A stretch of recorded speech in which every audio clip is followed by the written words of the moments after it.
Hello guys, how you? Welcome to our channel. നമ്മളിന്ന് പോകുന്നത് ഒരു ഭരതനാട്യം ടു എന്ന് പറയുന്ന മൂവി, അതായത് മോഹിനിയാട്ടം മൂവി. സൂപ്പർ എന്ന് വെച്ചാൽ ഔട്ട് ഓഫ് ബ്ലൂ എന്നുള്ള രീതിയിലുള്ളൊരു മൂവി. നാച്ചുറൽ വേ പ്രസൻറ്റേഷൻ. ഓരോ ആർട്ടിസ്റ്റുകളും അവരുടെ പ്രസൻറ്റേഷൻ എന്ന് പറയുന്നത് വെച്ചാൽ അവർ സ്ക്രീനിൽ വന്നിട്ട് അവർ കാണിച്ച കാര്യങ്ങൾ ഇറ്റ്സ് മൈൻഡ് ബ്ലോയിങ്. ആക്ച്വലി നമുക്ക് എന്തോ വേറൊരു രീതിയിൽ കണക്ട് ചെയ്തിട്ട് തമാശ എൻജോയ് ചെയ്യാൻ പറ്റുന്ന ഒരു മൂവി. അതാണ് ഈ മോഹിനിയാട്ടം 2. ഭരതനാട്യം ആക്ച്വലി മോഹിനിയാട്ടത്തിൻ്റെ സക്സസ് ആണെന്നുള്ളത് ഒരു ഔട്ട് ഓഫ് ന്യൂസ് വന്നതിന് ശേഷമാണ് ഞാൻ പേഴ്സണലി ഭരതനാട്യം എന്ന് പറയുന്നത് മൂവി കാണുന്നത്. ഭരതനാട്യത്തിനെ കമ്പയർ ചെയ്യാൻ എനിക്ക് very very very very diplomatic ആയിട്ട് വേറൊരു മൂവിയാണ് മോഹിനിയാട്ടം 2.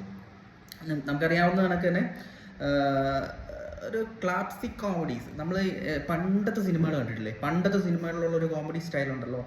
അതായത് ഓരോ ക്യാരക്ടേഴ്സ് വരുന്നു. ഇപ്പോൾ ജഗതി ശ്രീകുമാർ, അങ്ങനെയുള്ള ആർട്ടിസ്റ്റുകൾ, കൽപ്പന, ഇവരൊക്കെ സ്ക്രീനിൽ വന്നാൽ നമുക്ക് ശരിക്കും പറഞ്ഞാൽ ഓക്കെ, നാച്ചുറലി നമ്മൾ അടുത്തിരുന്ന ഒരാൾ സംസാരിക്കുന്നതാണല്ലേ ഫീൽ ചെയ്യത്തുള്ളൂ. ആ ഒരു എൻ്റർടൈൻമെൻറ്റ് നമുക്ക് തരുന്ന ഒരു ടൈപ്പ് ഓഫ് മൂവിയാണ് മോഹിനിയാട്ടം. മോഹിനിയാട്ടം ഭരതനാട്യം 2. അറിയാം, നമുക്ക് ഡയറക്ടർ കൃഷ്ണദാസ് മുരളി റിവ്യൂ പറയുമ്പോൾ ഇതൊക്കെ പറയണമെന്ന് വെച്ച് ഞാൻ ജസ്റ്റ് പറയുന്നത് കേട്ടോ. റൈറ്റേഴ്സ് എന്ന് പറയുന്നത് കൃഷ്ണദാസ് മുരളിയാണ് റൈറ്റേഴ്സ്. വിഷ്ണു ആർ പ്രദീപ് ആണ് ഒരു വൺ ഓഫ് ദി റൈറ്റർ. ഇവർ രണ്ടുപേരും കൂടെയാണ് ഈ സംഭവം എഴുതിയത്. പൊളിയാർ എഴുതി വെച്ചിട്ടുണ്ട്. മെയിൻ കാസ്റ്റ് സൈജു കുറുപ്പ്, സുരാജ് ഞരമ്പലുണ്ട്, കലാരഞ്ജിനെ നമിക്കണം കേട്ടോ. അവരെന്താണ് അതിനകത്ത് അഭിനയിച്ചേക്കുന്നത് വെച്ചാൽ നമുക്ക് ചിരിച്ച് കാണുമ്പോൾ അവർ കാണുമ്പോൾ കോമഡിയാണ്. അവർ പ്രത്യേകിച്ച് കോമഡിയൊന്നും ചെയ്യുന്നില്ല. അവരെനിക്ക് ഒന്ന് നാച്ചുറലായിട്ട് അഭിനയിക്കുന്നത്. പക്ഷെ എനിക്കൊന്ന് ഒരു ബോൺ ആക്ട്രസ് അല്ല അവർ. ഉർവശി, അതുപോലെ കൽപ്പന, കലാരഞ്ജിനി, ഇവരൊക്കെ ബോൺ ആക്ട്രസ് എന്ന് തന്നെ പറയാം. ആ ഒരു ലെവലിലുള്ള പെർഫോമൻസ്. പിന്നെ ഇതിൽ മെയിൻ ആയിട്ടുള്ളൊരു ആളെന്ന് വെച്ചാൽ ജഗതി ശ്രീകുമാർ സാർ. ഇതിലും മികവുറ്റതായിട്ട് പെർഫോം ചെയ്തിട്ടുണ്ട്, ഒരു രക്ഷയില്ല.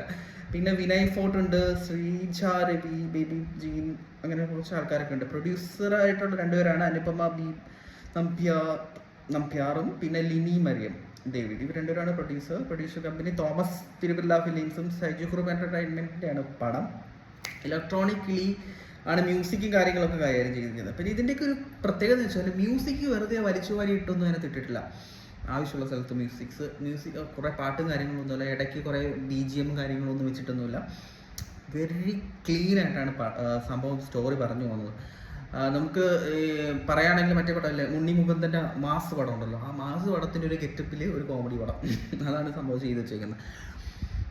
ഇതിൽ മേജറായിട്ട് പറയാനുള്ള കലാരഞ്ജിനി ആണല്ലോ അവരുടെ പേര്. അവരുടെ ഒരു ആക്ടിങ്, അവരുടെ ഒരു എങ്ങനെയാണ് അവർ സ്ക്രീനിൽ വരുന്നത്, എങ്ങനെ നമുക്ക് ചിരിച്ച് പോകുന്നൊരു ടൈപ്പ് ഓഫ് ആക്ടിങ് ആണ്. ആള് വെറുതെ വന്നിട്ട് ഓരോ കാര്യങ്ങൾ ചെയ്യുമ്പോഴത്തേക്ക് അത് നമുക്കൊരു കോമഡി ആയിട്ട് ഫീൽ ചെയ്യുന്നത്. ഫസ്റ്റ് ഹാഫ് സെക്കൻഡ് ഹാഫ് എന്നൊന്നും പറയുന്നില്ല, പൊളി പടമാണ്. ഓൾവേസ് നമുക്കിപ്പോൾ എനിക്ക് തോന്നുന്നു ഇതിലൊക്കെ റിലീസ് മറ്റേ ഓൺലൈൻ ചാനൽസിലൊക്കെ എത്തിയിട്ടുണ്ട്, ഓൺലൈൻ മീഡിയാസിലൊക്കെ പടം എത്തിയിട്ടുണ്ട്. കാണും, സപ്പോർട്ട് ചെയ്യുക. അത്രയും അടിപൊളി പടമാണ്. ഇങ്ങനത്തെയൊക്കെ പടമൊക്കെ ശരിക്കും പറഞ്ഞാൽ നമ്മൾ കുറേ നാളുകൾക്ക് ശേഷമാണ് ഒരു മൂവി കണ്ടിട്ട് ഇത്രത്തോളം എൻജോയ് ചെയ്തിട്ടില്ലേ നമ്മൾ ചിരിക്കുന്ന. അമ്മാതിരി മൂവി. ഇതിനകത്ത് പറയുകയാണെങ്കിൽ ജഗതി ശ്രീകുമാറിൻ്റെ പെർഫോമൻസ്, കലാരഞ്ജിനി അവരുടെ പെർഫോമൻസ്, പിന്നെ ഒരു പയ്യനുണ്ട്, ആ പയ്യൻ്റെ പേരെനിക്കറിയത്തില്ല, സുഭാഷ് എന്ന് പറഞ്ഞ ക്യാരക്ടർ ചെയ്യുന്നൊരു പയ്യൻ. പുള്ളിക്കാരൻ നാച്ചുറൽ രീതിയിൽ അങ്ങ് സംഭവം സെറ്റ് ചെയ്യുകയാണ്. അങ്ങനെ പിന്നെ ആ ഒരു ഫാമിലിയിലുള്ള ആൾക്കാരൊക്കെ. വിനയ് ഫോർട്ട് വന്നിട്ടുണ്ട്. വിനയ് ഫോർട്ട് ഒരു പോലീസ് ക്യാരക്ടർ ചെയ്യുന്നുണ്ട്. വൈബ് പരിപാടിയാണ് പുള്ളിക്കാരൻ ചെയ്യുന്നത്. അത് കണക്ക് തന്നെ ജഗദീഷ്